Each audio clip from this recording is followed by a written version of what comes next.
नमस्कार, मैं हूं दिबांग और हिंदुस्तान शिखर समागम में आपका स्वागत है। हम हैं श्रीनगर में और बात हो रही है जम्मू कश्मीर की और अमन की राह की। कश्मीर में लगातार आता रहा हूं, चाहे यहाँ सबसे पहली बार कैंप लगे थे कश्मीरी पंडितों का पलायन हुआ था, तब से लगातार कश्मीर में आता रहा हूं। और कश्मीर जब भी मैं आया तो बात होती थी आतंक की, बंदूकों की, डर की, हत्याओं की। लेकिन अब फिजा लगता है बदली है, बात हो रही है शांति की, बात हो रही है तरक्की की। लेकिन क्या ये जो शांति है ये डर की शांति है, चुप्पी की शांति है? इस पर बात करने के लिए मेरे साथ तीन बेहद खास मेहमान, अनुभवी मेहमान, ऐसे मेहमान जो जानकार रहे हैं, जिन्होंने लंबे समय तक इस राज्य को देखा है। सबसे पहले लेफ्टिनेंट जनरल सैयद अता हसनैन, आपका स्वागत है।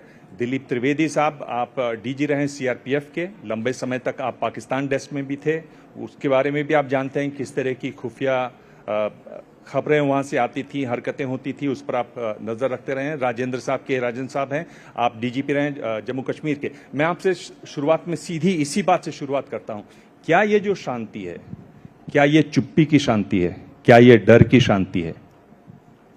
शुक्रिया सबसे पहले मुझे यहाँ न्योता देने के लिए दिबांग साहब, and it's a pleasure to be on your show. नहीं, ये कोई डर की वो नहीं है। मैं समझता हूं कि ये एक बहुत जेन्युइन, बहुत ऑनेस्ट एफर्ट हो रही है, कोशिश हो रही है पीस इस्टेब्लिश करने के लिए। यहां पर कश्मीर ने 34 साल से कोई अमन नहीं, पहले तो 30 साल से कोई अमन नहीं देखा था। अब जब एक ऑनेस्ट कोशिश की जा रही है अमन लाने की यहां पर, तो शायद कुछ लोगों में ये समझ नहीं होगी कि अमन जो है वो रातों रात नहीं आ सकता, उसके भी एक प्रोसेस होता है। तो हम जो उसको देख रहे हैं अभी वो एक प्रोसेस है, वो प्रोसेस जो है वक्त लगाएगा और मैं समझता हूं we are somewhere around middle of that process to establish peace. और मैं ये पूछ रहा हूं कि उस प्रोसेस में क्या ये दौर ऐसा दौर है जब हम ये शांति डर से कायम कर रहे हैं, जब हम शांति चुप से कायम कर रहे हैं, क्या ये वो दौर है उस प्रोसेस में? नहीं, ऐसी बात नहीं है। मैं जैसे कहा कि this seems to be a very genuine effort, honest effort जो चल रहा है इस वक्त।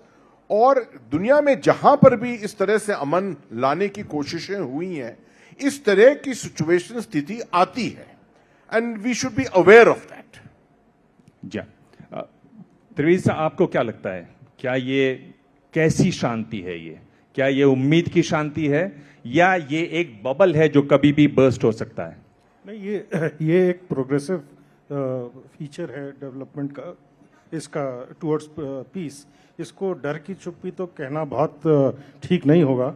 ये माना जाए कि ये एक प्रक्रिया है जो लंबे समय से चल रही है और चलते चलते आज इस लेवल पे आ गई है। अब इसमें वो फैक्टर्स इंक्लूड होने लगे हैं जो कि बहुत पहले भी शायद हो जाने चाहिए थे, लेकिन अब हो गए हैं। जैसे इकोनॉमिक डेवलपमेंट हो रहा है, जैसे स्टूडेंट्स का बच्चे जुड़ रहे हैं in the main stream sports के, क्रिकेट आपकी आईपीएल्स में जा रहे हैं, एक एजुकेशन स्प्रेड हो रही है। अभी मैं एक दिल्ली पब्लिक स्कूल, बड़े फेमस स्कूल्स हैं दिल्ली के, मैं उसकी कमेटी में हूँ, तो मैं हम लोगों ने 3 ब्रांचेस यहाँ, एक वैली में, एक बारामुल्ला में, रजौरी में, पुंछ में, उधमपुर में, ऑल दिस, ये सब हो रहा है।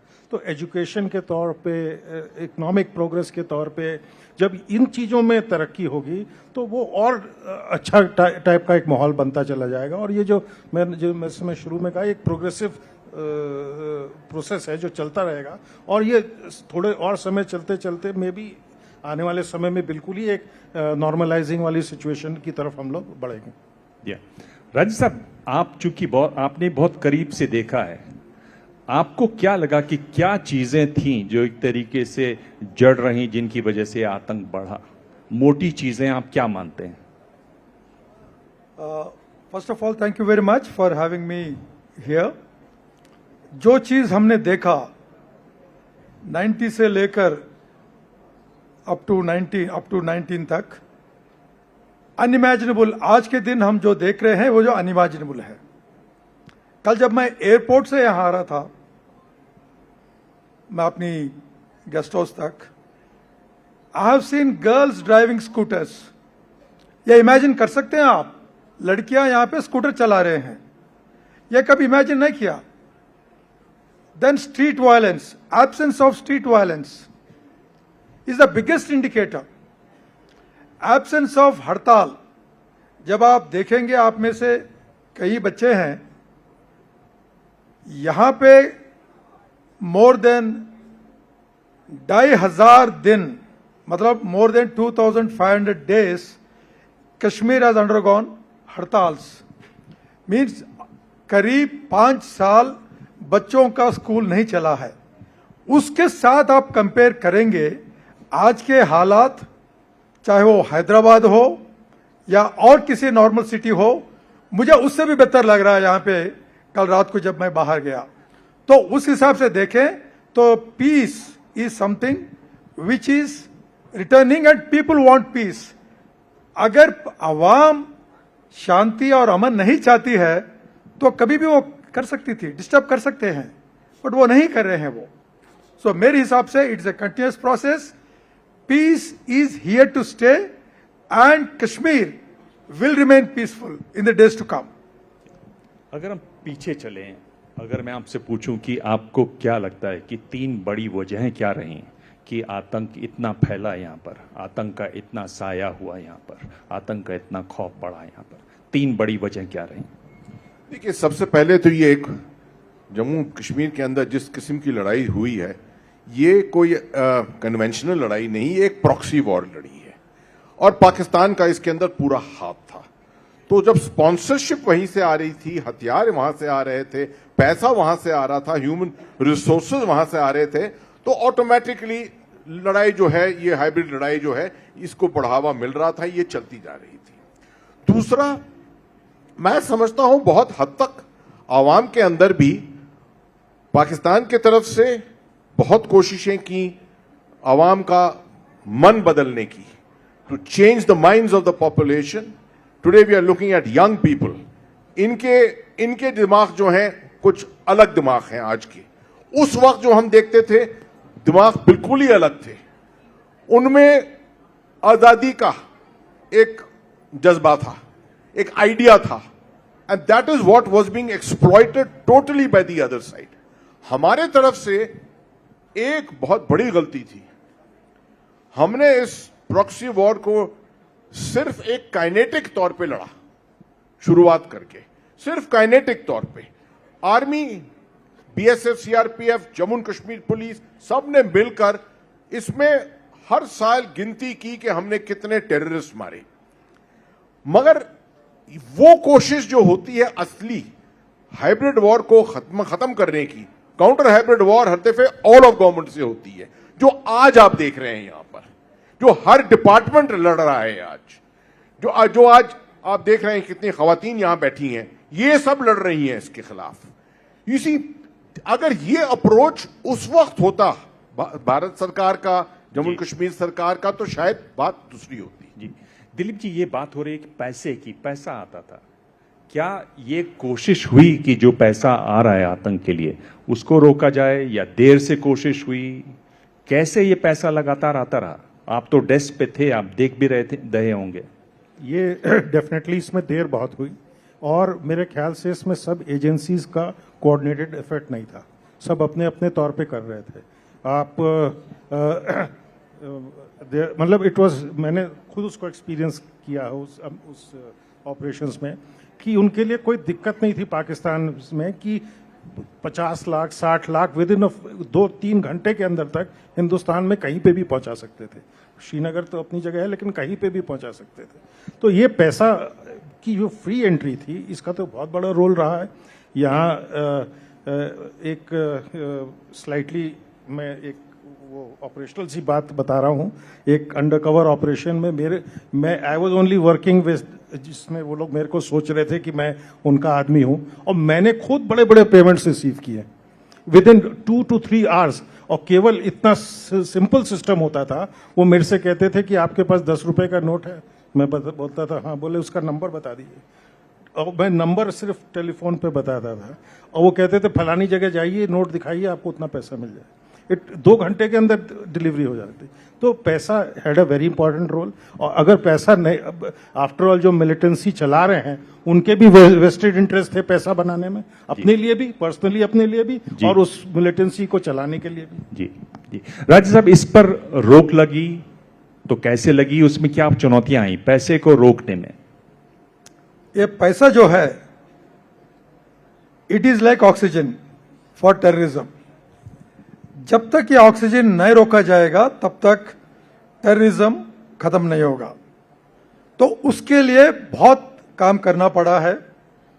First of all there were hawala channels, whether it is Western Union money transfer, legal पैसा आते गया, number 1। Number 2, cash through border, उस वक्त बॉर्डर्स वगैरह ओपन था, कैश आता था। थर्डली, फेक करेंसी, काफी फेक करेंसी वगैरह प्रिंट करके इकोनॉमी को डिस्टेबलाइज करने के लिए कोशिश किया गया। Then finally when we had this cross border trade and cross border travel, ये जितने भी गाड़ियां आते रहा उसमें नार्को टेररिज्म, नार्कोटिक्स भेजो, फिर इनको उधर भेजो, उससे पैसा बनाओ। प्लस ये जो एक ट्रेड जो है, ट्रेड को अंडर इनवॉइसिंग करके यहां पे that converted into money and that was being fed to the terrorist.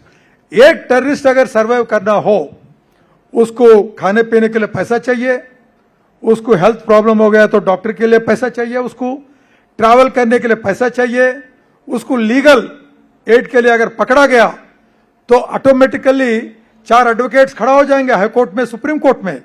उनको कौन पैसा देगा? फ्री में तो कोई खड़ा नहीं हो जाएंगे।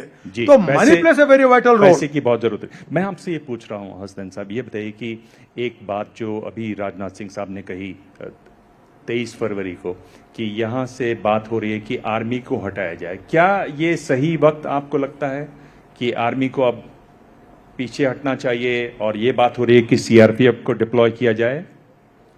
देखिए, पहले तो सबसे पहले यहां पर एकजुट होकर army, Jammu Kashmir police, CRPF और उससे पहले बीएसएफ ने काम किया है। अगर ये स्थिति आज यहां पहुंची है तो इसलिए क्योंकि ये एकजुट काम हुआ है।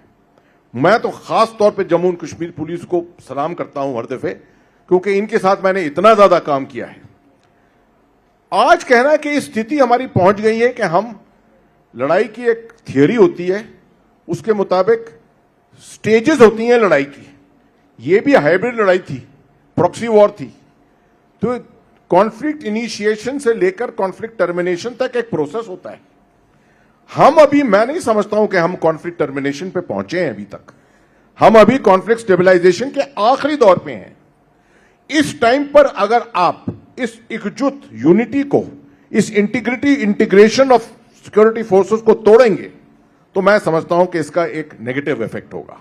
तो आप ये चाह रहे हैं कि आर्मी को अभी और यहां पर रहना चाहिए? मैं समझता हूं कि कुछ और अरसे के लिए यहां पर आपको इन तीनों फोर्सेस को एक साथ मिलकर, जिन्होंने ऑपरेशंस एक साथ किए हैं, इनको एक साथ रखिए और ग्रिड को मत डिस्टर्ब करिए। एक बहुत मांग उठती है, लंबे समय से मांग उठती है, नॉर्थ ईस्ट में बहुत बार ये मांग उठती है arm forces special power act की। वो हटना चाहिए, वो यहां पर नहीं होना चाहिए, ये बात बहुत होती है, बहुत विवाद हुए। सुप्रीम कोर्ट का भी इसमें जजमेंट है, मदन लोकुर साहब और ये ललित साहब का जो जजमेंट है। तो क्या आपको लगता है कि उसकी यहां पर जरूरत है? अभी उस तरह का एक हथियार होना चाहिए जो डर का माहौल पैदा करता है?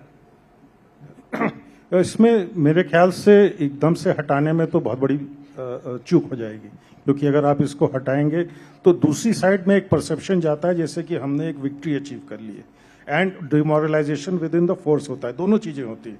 एंड इसका जो परसेप्शन है कि ये क्यों हो रहा है, ये क्यों, इससे क्यों नेगेटिविटी है पब्लिक में, उसको एड्रेस करना चाहिए। वो जो नेगेटिविटी क्रिएट हुई है पब्लिक में कि साहब ये गलत चीज है क्या है, तो उसको, वो इश्यूज पहले एड्रेस करने चाहिए। एंड ये, आई एम नॉट सेइंग इसको परपेचुइटी में ही चलाते रहना चाहिए, बट शायद आज के हालात ऐसे नहीं है कि इसको यहां से वैलीज में इसको हटाने की सोचनी चाहिए। राजीव साहब, जो आपने ड्रग्स की बात की, अब तो हम देख रहे हैं और ये पाकिस्तान के लोग भी बोल रहे हैं कि ड्रोन से ड्रग्स आ रही हैं। क्या हमारे पास वो क्षमता है कि हम इसको रोक सकें? हम कुछ तो ड्रोन पकड़ लेते हैं, पर अलग अलग हिसाब लगाते हैं कि अगर आप एक पकड़ते हैं इसका मतलब 4 निकल गए, या आप अगर बेस्ट भी लगाएं तो एक पकड़ते हैं तो एक तो निकल ही जाता होगा। तो क्या हम इसमें सक्षम हैं इसको पकड़ने में? बहुत ही अहम सवाल किया आपने। पाकिस्तान जो अपना एफर्ट्स में नाकामयाब हो गई आर्मर्ड अपरेजिंग ये सब करने में, वहां पे यहाँ की युवता को डिस्ट्रॉय करने के लिए ड्रग्स बड़े मात्रा में भेज रहा है। एक टेररिज्म चलाना, दूसरा आने वाला पीढ़ी को खत्म करना। एक ड्रग एडिक्ट, अगर हमारा एक कोई बच्चा ड्रग एडिक्ट हो गया, उसको सस्टेन करने के लिए महीने को कोई 80,000 के करीब रुपए खर्च होता है वो उस ड्रग्स लेने के लिए। दूसरा, हमारा रियासत जम्मू कश्मीर में अभी यूटी है, जब मैप किया हमने ऑलमोस्ट 10 लाख लोग ड्रग्स का कहीं ना कहीं एडिक्शन किया गया है। तो ये सोच लीजिएगा कितनी बड़ी ये इकोनॉमी, नार्को टेररिज्म ये इकोनॉमी कर रहा है। तो उसको डील करने के लिए हमारे पास सिस्टम्स है। वो कभी बॉर्डर से आता है, वो टाइट किया जाता है। ड्रोन्स का इस्तेमाल किया जा रहा है in a big way for sending the drugs, weapons and everything. Yes, we are prepared. Almost in the last few years हमने करीब कोई 2000 के करीब केसेस रजिस्टर किया नार्कोटिक्स एंड सब्सटेंसेस एक्ट में। एंड जब से ये वाला ट्रेड रूट बंद हो गया, Chakan da Bagh and Kaman post, drugs आना भी बंद हो गया टू ए लार्ज एक्सटेंट। एक एक कंसाइनमेंट में कोई 100 केजी हीरोइन, ओपियम, इतना लार्ज क्वांटिटीज में ड्रग्स आता था, वो अभी काफी हद तक कंट्रोल हुआ है। इनको आइडेंटिफाई करना और जो इस ड्रग ट्रेड में इन्वॉल्व है उनको पनिशमेंट देने से काफी हद तक ये कंट्रोल हो सकता है। त्रिवेदी जी, एक और जो बात इससे जुड़ी हुई है वो युवाओं की है। किस तरह से सोशल मीडिया का बहुत इस्तेमाल होता है उनको ब्रेन वॉश करने में, उनको खास तरह मोड़ने में। क्या हमारी सिक्योरिटी फोर्सेस में वो क्षमता है, वो ट्रेनिंग है कि किस तरीके से उसको काउंटर करना है? क्या इस पर कोई काम हो रहा है? नहीं, इसमें मेरे को नहीं लगता कि हमारी सिक्योरिटी फोर्सेस इसको एक ऑर्गेनाइज तरीके से डील कर रही हैं, या हमारे सिक्योरिटी फोर्सेस में ऑर्गेनाइज्ड सेल है जो इसको मैनेज कर रहा है in a method to sort of उसको रिबट करने के लिए। हमारा जो सिस्टम है वो दैट इज पॉसिबली उसको फोर्स के beyond some social media cell itself has to be created in such a way it might not. उसमें फोर्स की जरूरत नहीं है, वहां पे एक बंदूक तो चलानी नहीं है, वहां आपको इंटेलेक्चुअल माइंड चाहिए जो कि इसको नेगेट करे। तो उसके लिए एक अलग से एक डिपार्टमेंट उस फोर्सेस का नहीं होना जरूरी है, अलग से एक डिपार्टमेंट जो कि इसके लिए डेडिकेटेड रहे और उसको इसको इसी पे फोकस रहे कि इसको कैसे नेगेट करें। इसको फोर्सेस से अलग करके इसको अलग से एक सिस्टम इसका बनाना चाहिए। मैं इसके ऊपर मैं कुछ कहना चाहूंगा। अभी हमारा जो सिस्टम है, जो डॉक्ट्रिन है, वो रिस्पॉन्स बेस्ड है।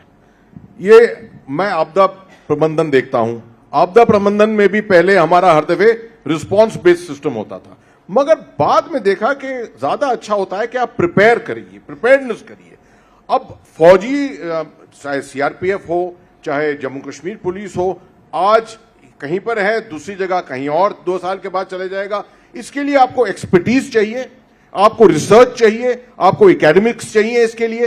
तो ये सिस्टम और पूरा जो ऑर्गेनाइजेशन है ये अलग ही होना चाहिए बिल्कुल। And that is what is something which is missing at the moment. I think इसके ऊपर काम हो रहा है दिल्ली में और उम्मीद है कि जल्द से जल्द इसके ऊपर कुछ और हम सुनेंगे। तो एक तरीके से एक बड़ा सुझाव दे रहे हैं शिखर समागम में ये जानकार कि ये जो एक बड़ी समस्या है, क्योंकि युवा सोशल मीडिया से बहुत ज़्यादा जुड़ा हुआ है और बहुत ज़रूरत है कि युवा को वहाँ जो दुश्मन चाह रहा है वहाँ उनको एक दीवार बनाई जाए और अपनी बात भी वहाँ पर रखी जाए। आप दोनों ये बहुत बड़ा एक तरीके से सुझाव दे रहे हैं। मैं आपसे ये पूछ रहा हूँ कि कितना ज़रूरी है एक इलेक्टेड सरकार का होना? अगर आप स्थायी शांति चाहते हैं, पीस चाहते हैं, तो डेमोक्रेसी में सरकार भी तो होनी चाहिए, लोगों की चुनी हुई सरकार होनी चाहिए। देखिए 1996 में भी इसी विचार के साथ जम्मू कश्मीर में चुनाव किए गए थे और सबको अंदेशा था सोपोर में, श्रीनगर में, अनंतनाग में कितना टर्नआउट होगा, 2%, 5%, 7%, वही हुआ। और मगर उस वक्त एक विचार यह था कि डेमोक्रेसी आ जाए वापस और उससे जो है एक परसेप्शन बन जाएगा दुनिया में कि India is handling this very democratically. मेरे ख्याल में वो विचार उस वक्त के थे। आज जो है सबसे ज्यादा जोर जो है वो डेवलपमेंट पे है, इकोनॉमिक्स पे है। आंकड़े आपने सुने आज माननीय लेफ्टिनेंट गवर्नर साहब से। इसी जब तक ये एक सर्ज नहीं होगा डेवलपमेंट का, सोशल एम्पावरमेंट का, तब तक यहां पर जो है जिस तरह का अमन हम लाना चाहते हैं, एक परमानेंट पीस लाना चाहते हैं, वो नहीं आ पाएगी। तो मैं समझता हूं कि थोड़ा सा और हमें स्टेमिना देना चाहिए इसके लिए और पॉलिटिकल प्रोसेस को थोड़ा और पोस्टपोन करना चाहिए कुछ हद तक। यहां ऑलरेडी पॉलिटिकल प्रोसेस है, there is already local elections यहां पर हो चुके हैं, लोकल लेवल्स पे हो चुके हैं, तकरीबन एम्पावर्ड भी हैं काफी हद तक। मैं समझता हूं वो काफी है अभी के लिए। और जनता जो है, आवाम जो है, मेरे ख्याल से तो उनके चेहरे देखकर ज्यादातर खुशी दिख रही है हर जगह।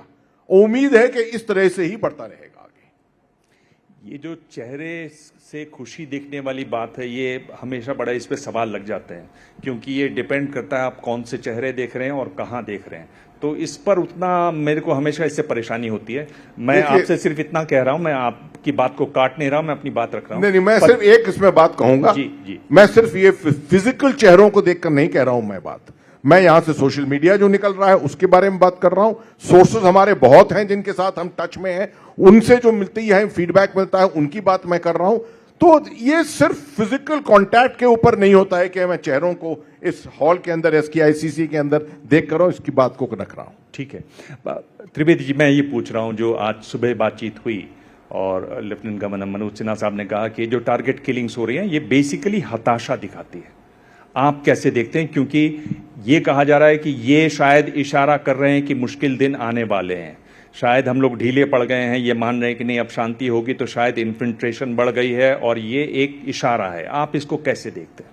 देखिए, दोनों चीजें हैं। एक तो हताशा तो मेरे ख्याल से नहीं, लेकिन इसमें जो मेन चीज है कि आप को जो आपके खिलाफ क्या खड़ा हुआ, आपके खिलाफ सिक्योरिटी फोर्सेस खड़े हुए हैं, तो उनको डिमोरलाइज करने के क्या तरीके हैं? इसी तरह के अटैक्स, एक ये। दूसरा और क्या होता है कि जब आप इस तरह के अटैक्स करते हैं तो फिर रिटेलिएटरी एक्शंस होते हैं। और जब मैं DG CRPF था तो बहुत पत्थरबाजी होती थी यहाँ पे, तो मैं कई दफे आया तो मैंने उस पत्थरबाजी से कुछ फर्क नहीं पड़ रहा था किसी को बहुत ज्यादा, लेकिन वो क्या था, प्रोवोकेशन था कि किसी तरह ये CRPF के जो जवान हैं ये इससे प्रोवोक होकर गोली चला दें, कोई एक दो लोग मर जाएं और उसके बाद एक वो हो जाए। इसी तरह ये भी है, जैसे अटैक करा, रिटेलिएशन में फोर्सेस गए, उससे कोलैटरल डैमेज जिसको कहते हैं, उस ये सब चीजें मिला जुला के ये स्ट्रैटेजी जो है, इन सब चीजों को मिला जुला के इनकी जो मिलिटेंट्स की स्ट्रैटेजी में ये सब चीजें इनटू अकाउंट ली जाती, केवल एक चीजें नहीं है।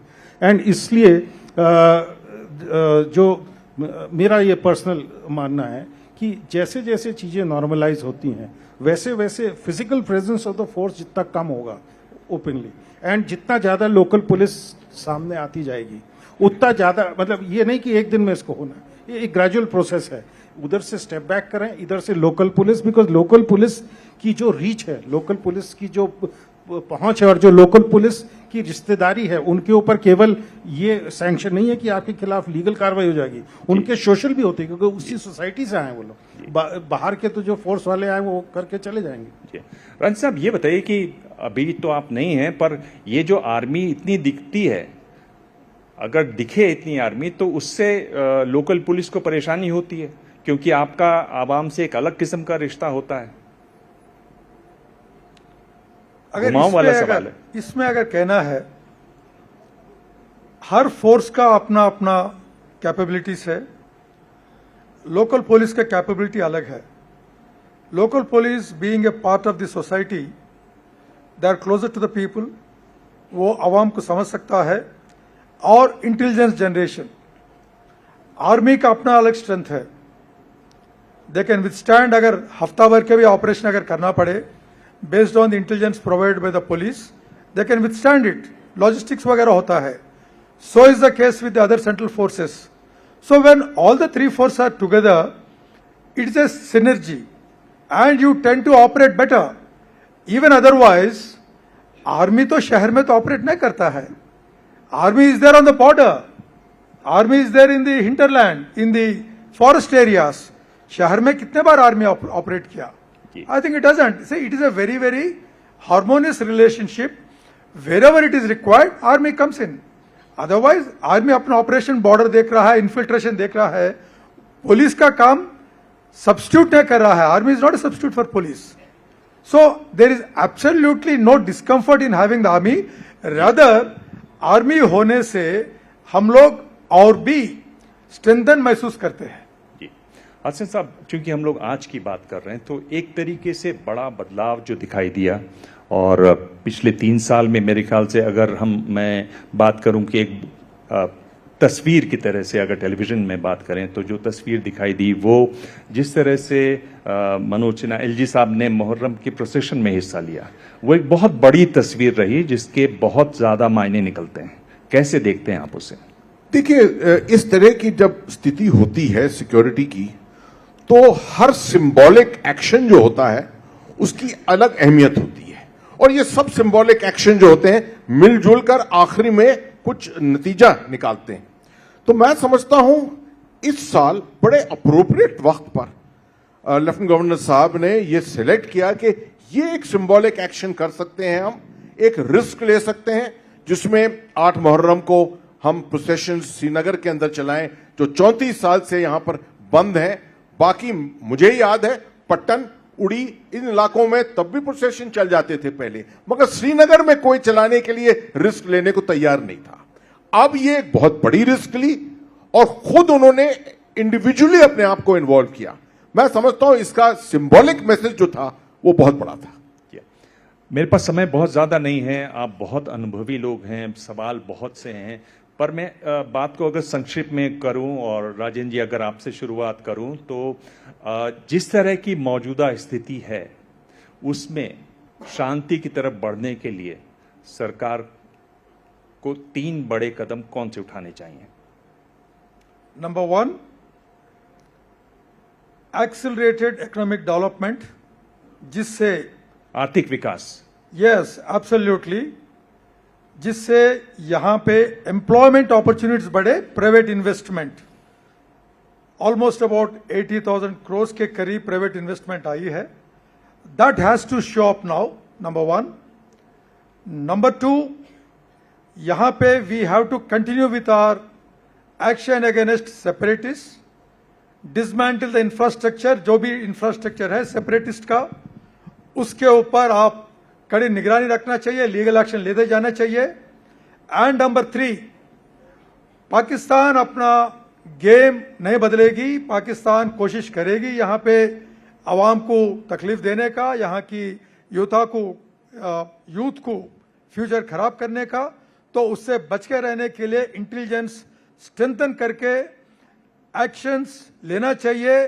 Anti terrorist and counter intelligence operation strictly चलना चाहिए.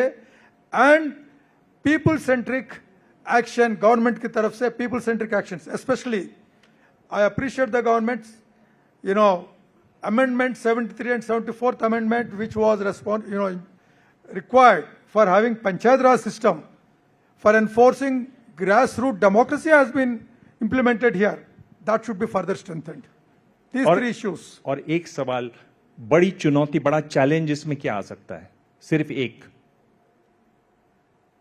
सबसे बड़ा चैलेंज जो है, अगर डेवलपमेंटल एक्टिविटीज हमें विजिबल नहीं आया इन द नियर फ्यूचर, यानी विकास अगर नहीं दिखाई दिया तो फिर सवाल उठ सकता है. सवाल उठ सकते हैं. त्रिवेदी साहब, अगर मैं आपसे पूछूं कि आपके 3 बड़े सुझाव क्या हो सकते हैं कि यहां से जहां तक स्थिति अभी है, सारी स्थिति को देखते हुए 3 बड़े कदम क्या उठाने चाहिए? नहीं, बेसिकली तो इन्होंने आउटलाइन कर ही दी हैं. They are the very important development और प्रोग्रेस है. मैं इसमें एक पॉइंट और ऐड करना चाहता हूँ, कनेक्टिविटी. हम लोगों को कनेक्टिविटी बढ़ाने की बड़ी आवश्यकता है. काफ़ी हद तक बढ़ गई है। कहाँ 1-2 फ्लाइट्स होती थी, अब इतनी हो गई हैं। आपकी ट्रेन भी शायद चालू हो जाएगी जल्दी अप टू द वैली। सो जैसे जैसे ये, एक तो फिजिकल कनेक्टिविटी बढ़ेगी और दूसरा एक connectivity of the youth with the rest of the country. जैसे कि इनको आप मेन स्ट्रीम जो आपकी एक्टिविटीज, यूथ एक्टिविटीज़ हैं जो पूरे देश में हो रही हैं, B it cricket, B it other sports activities, B it educational activities, B it बहुत, अब तो बहुत लोग यहाँ के बाहर जाके पढ़ भी रहे हैं इन सेंट्रल दिस थिंग। वो भी अपना एक फीडबैक देते होंगे बाकी लोगों को कि यहाँ माहौल अच्छा है, पढ़ाई का अच्छी पढ़ाई हो रही है। तो ये इस तरह से जब ये कनेक्टिविटी बढ़ेगी और यहाँ के लोगों को एक सिस्टम बनाया जाए बाय विच इनको अवेयरनेस जनरेट हो कि अगर ये कनेक्टिविटी रेस्ट पूरे देश में ये जाते से कनेक्ट होते हैं तो उससे इनको कितने फायदे हो सकते हैं। तो ये कनेक्टिविटी मेरे हिसाब से इसको बढ़ाने की भी आवश्यकता है। और बाकी तो पॉइंट्स इन्होंने। आपको क्या लगता है कि बड़ा चैलेंज क्या होगा यहाँ? सबसे बड़ा चैलेंज तो यही हो सकता है कि अगर आप फॉर ये जो आपकी सिक्योरिटी ग्रिड्स वगैरह हैं, इनके साथ ऐसी कुछ आप टेम्परिंग कर दें कि again things are start getting out of hand. That could be one problem, but hopefully वैसा होना नहीं चाहिए। और otherwise challenge के point of view से the way things are progressing and जिस तरह से लोग जुड़ते जा रहे हैं उसमें यहाँ के डेवलपमेंट में, मेरे को नहीं लगता कि अब ऐसी कोई बहुत बड़ी चैलेंज सामने आने की बात आएगी। जी हसन साहब। मैं हटकर एक चीज बताऊंगा, खास तौर पे जो बहुत अरसे से मेरे दिल में है। 2008 में मैं यहां था जब श्रीनगर जल रहा था और जम्मू जल रहा था, दो अलग अलग जगह अमरनाथ श्राइन बोर्ड एजिटेशन के वक्त। तब से मेरा यह सुझाव हर वक्त है कि देखिए, इन दोनों हिस्सों को एक साथ रहना है, जम्मू को और कश्मीर को। जब तक हम एक दूसरे के साथ मिलजुल कर नहीं रहेंगे, तब तक जो है जिस अमन को हम ढूंढ रहे हैं वो अमन नहीं आएगा।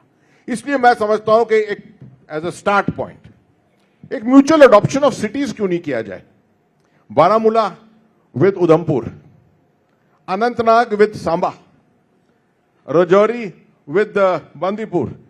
मैं अगर ये ऐसा हो तो लोगों के संबंध बढ़ेंगे। आप हर अलग अलग डोमेन से लोगों को भेजकर उनके संबंध बढ़ाएं, और इससे जो है जो फ्रिंजेस पर अभी मिल रहे हैं, हम जरा थोड़ा अंदर से और इमोशनली एक दूसरे के साथ मिलकर और पूरे राज्य को, पूरे यूनियन टेरिटरी को एकजुट करेंगे। और मेरा आखिरी पॉइंट, ड्रग्स और फाइनेंशियल कॉन्डुइट्स के ऊपर आपको कंट्रोल रखना पड़ेगा। बहुत ज्यादा अचीव किया है हमने, इसके अंदर कोई ढिलाई नहीं हो सकती। और आखिरी चीज, युवा, ना कि यहां सिर्फ युवा हैं, युवा कश्मीर के बाहर भी बैठे हैं। अलीगढ़ में, जामिया में, जेएनयू में, मेरठ के प्राइवेट कॉलेजेस में, सब जगह युवा बैठे हैं।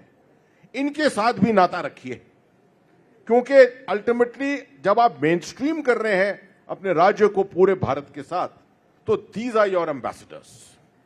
और वो जो मेरा सवाल है कि चुनौती, आपको क्या लगता है चैलेंज, ये जो पूरे प्रोसेस है इसमें चैलेंज क्या? देखिए, जो पॉलिटिकली देखते रहिए क्या पाकिस्तान में हो रहा है, क्या अफगानिस्तान में हो रहा है, उस तरफ से क्या आ सकता है आपकी तरफ। पिछली दफे भी ये प्रॉक्सी वॉर के तौर पे शुरू हुआ। याद रखिए, ये कभी भी अंदरूनी वॉर नहीं थी, ये प्रॉक्सी वॉर थी ये हर वक्त। तो इसलिए अगर आपकी निगरानी उस इलाकों से हटेगी, पाकिस्तान से हटेगी, तो फिर यहां पर ढील होगी। तो बहुत बहुत धन्यवाद आप सबका। बातचीत में जो निकल कर आ रही है बड़ी बात वो ये है कि जो विकास की बात हो रही है, जो इन्वेस्टमेंट की बात हो रही है, वो दिखाई देना चाहिए ज़मीन पर भी। वहाँ काम शुरू होना चाहिए, लोगों को, जो युवा हैं उनको वहाँ नौकरियाँ मिलनी चाहिए। तभी आप जो कह रहे हैं उस पर विश्वास किया जाएगा, उसको माना जाएगा। आप सिर्फ बात करते रहेंगे तो बात नहीं चलेगी। जो दूसरी बड़ी बात निकल कर आ रही है, किस तरीके से जो सिक्योरिटी अपरेट, जितने भी सुरक्षा बल हैं, उनके अंदर भी इस तरह की सेल बनाए जाएं, इस तरह का सेक्शन बनाए जाएं जहां युवाओं से संवाद हो, युवाओं को अपने साथ जोड़ने की कोशिश हो। मेरे ख्याल से युवा ही भविष्य हैं। भारत ऐसा देश है जहां युवाओं की बहुत बड़ी संख्या है। हम दुनिया के सबसे युवा देशों में हैं। हमारी 65% आबादी जो है वो 35 साल से कम की है, और युवाओं को ध्यान में रखते हुए ही आगे कदम उठाने चाहिए। आप सबने इतना समय दिया, बहुत बहुत धन्यवाद। Thank you so much. आप सबका भी धन्यवाद। जैसे ही घड़ी का काटा दोपहर 2:30 पे आए, बबीता जी का दिल सास बहू साजिश के लिए मचल जाए। और ये है इनकी बहू, पूरे दिन ऑफिस की टेंशन हो जाए गॉन जब ये करें अपना फेवरेट शो फ्री टाइम पे ऑन। इनकी तरह आप भी देखें अपना फेवरेट शो अपने टाइम पर और डाउनलोड कीजिए एबीपी लाइव ऐप अपने स्मार्ट टीवी पर।